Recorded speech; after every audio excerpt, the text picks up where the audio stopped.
स्थित करकट्टा के पहाड़ों में 21 दिनों से लगातार चल रही मुठभेड़ की आज पत्रवार्ता हुई, जिसमें कि बताया गया कि लगभग 1 करोड़ 78 लाख के 31 नक्सली मारे गए, जिसमें से 3 की शिनाख्त होना बाकी है। मैं आपको दिखाना चाहता हूं कि बीजापुर में पुलिस लाइन में एक पत्रवार्ता रखी गई थी, जिसमें डीजी सीआरपीएफ, डीजी छत्तीसगढ़ पहुंचे हुए थे। उन्होंने विस्तृत जानकारी देते हुए बताया कि किस तरीके से जवानों ने जो है साहस भरते हुए और पहाड़ों पे चढ़ते हुए, और करकट्टा के जो बड़ा पहाड़ है जिसपे बहुत बड़ा पहाड़ है जहाँ पे बहुत तकलीफों का सामना करते हुए इस पहाड़ पे एक प्रकार से विजय पाई है। और साथ ही आपको दिखाना चाहता हूँ किस तरीके से जो डिस्प्ले यहाँ पे लगाया गया है जवानों के द्वारा कि किस तरह की गुफाएं या बंकर थे, जो जवानों की जो नक्सली ने बना रखे थे। उसके बाद गुफाएं थी, जिस हिसाब से आप देख पा रहे हैं कि जिस तरीके से उन लोग के रहने की जो व्यवस्था है, कि पहले भी हमने बताया था कि किस तरीके से जो नक्सली हैं वो वहां पर रहते हैं, उनका सेफ जोन उसको कहा जाता है।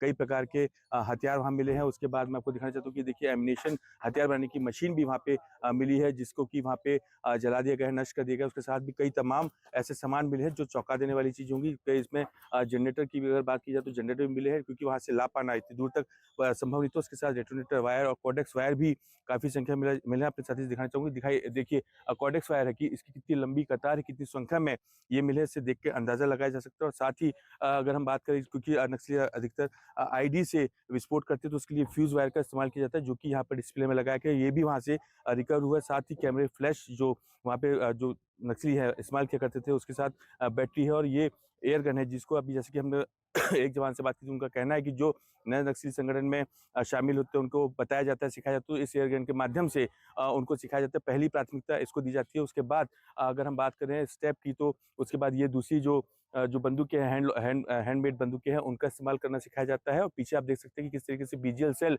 कितनी संख्या में रखे हुए, तो इससे साफ अंदाजा लगा सकते हैं कि कितनी बड़ी संख्या में वहाँ नक्सली मौजूद होते थे और कितने सेफ जोन उनका होता था। उसके साथ इनका एक मैन पैक सेट भी है, जो कि वायरलेस सेट जिसे कहा जाता है, वो भी यहाँ पे मिल रहा है जवानों को। उसके साथ ये देखिए मेगा स्नैपर भी है, जो कि एक हैंडमेड हथियार है। कि आप नक्सलियों को देखिए कि किस तरीके से जो नक्सली हैं किस तरीके से अपने हथियारों को बनाते थे और किस तरीके से उनका इस्तेमाल करते थे।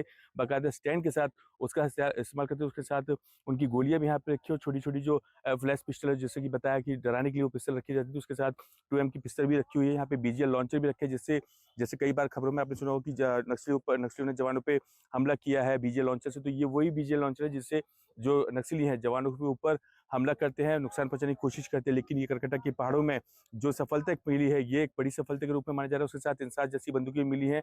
ये मैं आपको दिखाना चाहता हूँ। देखा होगा आपने कि ये जो बंदूकें हैं काफी कई पुरानी समय की बंदूकें हैं, इनका इस्तेमाल नक्सली किया करते थे। और उसके साथ 303 की राइफल भी है, सिंगल शॉट भी यहाँ पे। तो तमाम इस तरीके की जो बंदूकें और जो हथियार है और जो असला है, वो लगातार बरामद किया गया है। मैं अपने साथी से कहूँगा थोड़ा सा आगे आके दिखाएंगे कि ये देखिए इस तरीके की आप देख सकते हैं कि किस तरीके की लकड़ी की जो बंदूक है उसका इस्तेमाल नक्सली जो है अपने सुरक्षा के लिए करते थे। लेकिन हमारे जवानों का साहस और पराक्रम को सैल्यूट करना चाहिए कि किस तरीके से जो इन्होंने सफलता पाई है। तो कहीं ना कहीं ये एक बड़ी उपलब्धि है, जिसको के लिए डीजी सीआरपीएफ और डीजी छत्तीसगढ़ यहाँ पहुंचे हुए थे प्रतिवाद करने के लिए।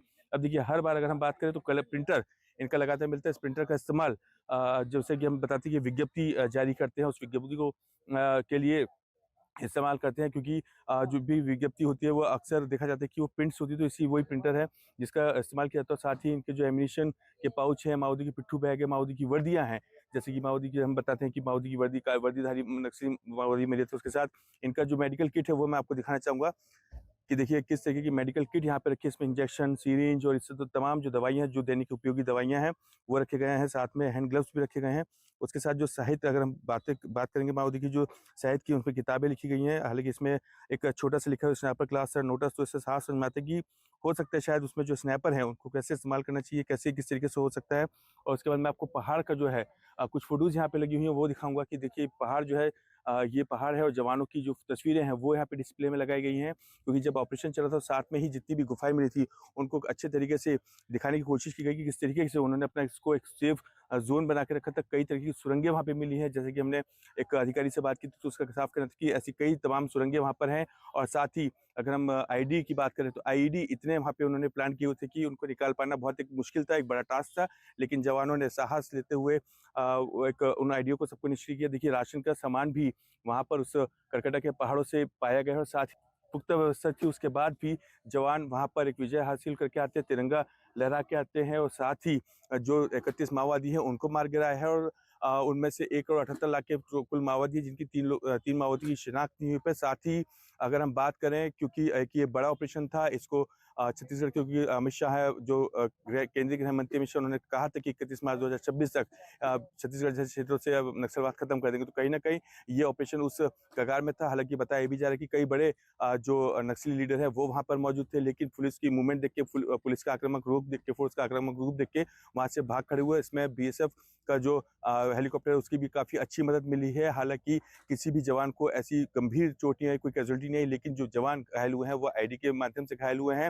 हालाँकि उनको प्राथमिक उपचार के लिए, अच्छे उपचार के लिए अच्छे बड़े अस्पतालों में भेजा गया है, रायपुर भेजा गया है। उसके बाद भी उनकी स्थिति बेहतर है। उसके बाद अब उनका डीआईजी, जो सीआरपीएफ के डीआईजी थे, उनका कहना है कि डीजी जो थे, उनका साफ कहना है कि अब जो है बस्तर से बहुत जल्द नक्सलवाद खत्म होने की कगार पर है। बस्तर में नक्सलवाद का नामो-निशान नहीं रहेगा। तो उसके बाद ये भी बताया जा रहा है, सूत्रों की अगर माने तो वहाँ पे कई छोटे बच्चों को भी उन्होंने शामिल उस नक्सल में किया गया था, ऐसा बताया जा रहा है, लेकिन इसकी कोई पुष्टि नहीं हुई है अभी तक।